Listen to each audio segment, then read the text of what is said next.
Ada sebuah negara yang ukurannya jauh lebih kecil dari Cakung tapi bisa jadi salah satu negara terkaya di dunia. Supercar di mana-mana dan rakyatnya nggak ada yang miskin. Emang ada ya negara kayak gini? Mari kita bahas Monaco, tempat bermain para miliarder.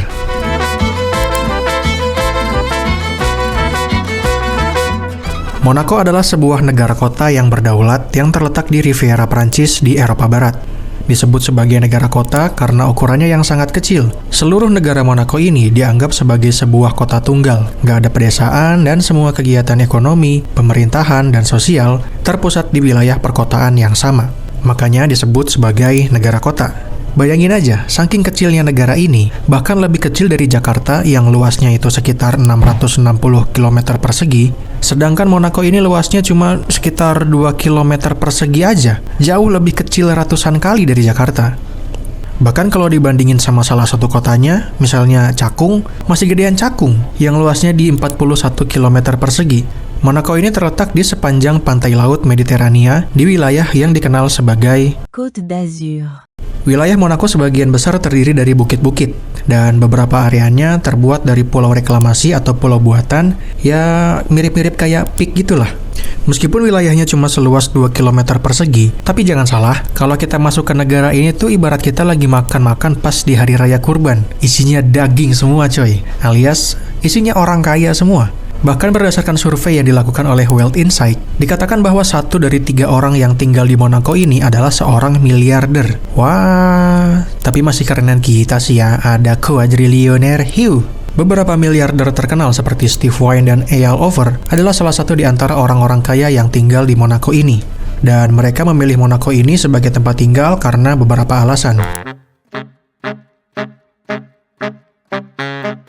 Salah satu daya tarik utama Monaco adalah kebijakan pajaknya yang sangat menguntungkan bagi penduduknya. The income tax rate in Monaco and on Monaco residents is a nice round number, 0. Bayangin aja, Monaco tidak menarik pajak penghasilan pribadi dari penduduknya. Jadi mau sebanyak apapun penghasilan kalian, mau sebanyak apapun gaji kalian, negara nggak akan minta. Selain itu, Monaco juga memiliki pajak properti yang relatif rendah. Bahkan di sini nggak ada pajak kekayaan. Monaco juga dikenal sebagai negara dengan tingkat keamanan yang tinggi dan stabilitas politiknya. Negara ini memiliki tingkat kejahatan yang sangat rendah, yang mana itu memberikan rasa aman bagi para miliarder ini untuk tinggal di negara Monaco bersama dengan keluarganya. Stabilitas politik Monaco juga menjadikannya tempat yang aman untuk berinvestasi dan menyimpan kekayaan. Letaknya di jantung Riviera Prancis membuat Monaco ini menawarkan akses yang mudah ke tujuan-tujuan mewah lainnya di Eropa. Karena banyak orang kaya yang tinggal di Monaco, dengan sendirinya Monaco menjadi tempat berkumpulnya orang-orang kaya, sehingga terjadi konsentrasi kekayaan. Kayak negara ini tuh udah jadi base camp-nya orang kaya gitu, udah jadi circle A1-nya orang kaya di dunia gitu. Gokil.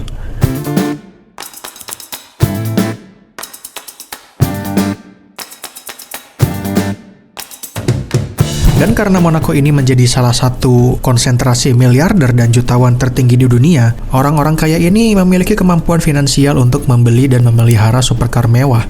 Nah, supercar ini dianggap sebagai simbol status dan bagian dari gaya hidup mewah yang dikejar oleh banyak penduduk dan pengunjung di Monaco ini. Kebetulan juga, Monaco menjadi tuan rumah Grand Prix Monaco yang salah satunya itu adalah ajang balap Formula One yang paling bergengsi di dunia. Acara ini menarik penggemar otomotif dan kolektor supercar dari seluruh penjuru dunia. Dan alasan lain kenapa di negara ini banyak sekali supercar adalah, meskipun negaranya kecil, Monaco memiliki infrastruktur jalanan yang sangat terawat dengan baik, yang memungkinkan supercar melaju dengan lancar di jalanan negara ini. Nggak kayak di... ya itulah ya.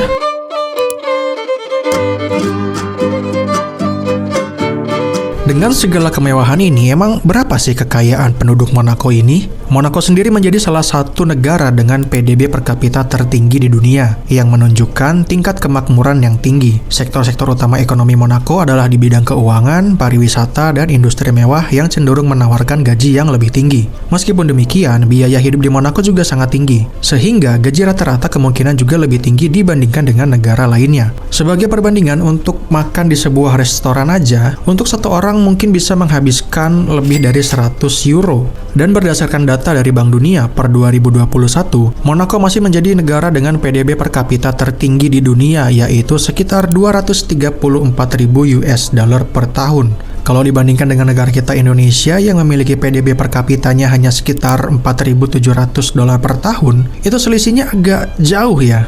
Antara miliaran dan puluhan juta. Wow, kok bisa negara sekecil ini tapi sekaya ini? Emang dari mana sumber pendapatan negara mereka? Ya, seperti yang tadi dijelaskan, meskipun negara ini tidak memungut pajak penghasilan dari penduduknya, Monaco masih memiliki sumber pendapatan yang beragam. Pendapatan utama negara ini berasal dari sektor pariwisata mewah, termasuk salah satu yang terkenal adalah kasino terkenal Monte Carlo dan hotel-hotel mewah yang menarik pengunjung kaya dari seluruh dunia. Ya, tidak salah dengar, betul, kasino, karena di negara ini judi legal.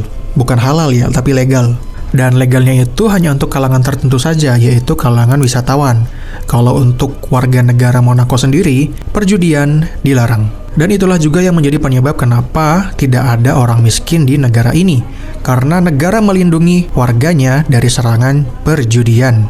Cukup wisatawan saja yang rugi, cukup wisatawan saja yang jatuh bangkrut. Warga negara jangan sampai. Selain itu, sektor keuangan juga memainkan peranan yang penting dengan banyaknya bank dan perusahaan investasi yang beroperasi di negara ini. Selain itu, Monaco juga memperoleh pendapatan dari pajak bisnis, pajak pertambahan nilai atau PPN, dan pajak properti. Meskipun nilainya tidak terlalu besar jika dibandingkan dengan negara lain ya. Pendapatan dari perusahaan-perusahaan milik negara seperti kasino juga memberikan kontribusi signifikan bagi anggaran negara, seperti yang sudah dijelaskan tadi. Dan itulah dia pembahasan kita mengenai Monaco ini. Gimana, apakah sudah mulai tertarik untuk pindah ke negara ini selagi benderanya mirip-mirip? Coba tulis pendapat kalian di kolom komentar. Atau mungkin udah ada yang pernah ke sana, coba tulis di kolom komentar gimana pengalaman kalian di negara Monaco ini. Terima kasih buat yang udah nonton, like dan subscribe kalau suka. Sampai jumpa di video selanjutnya.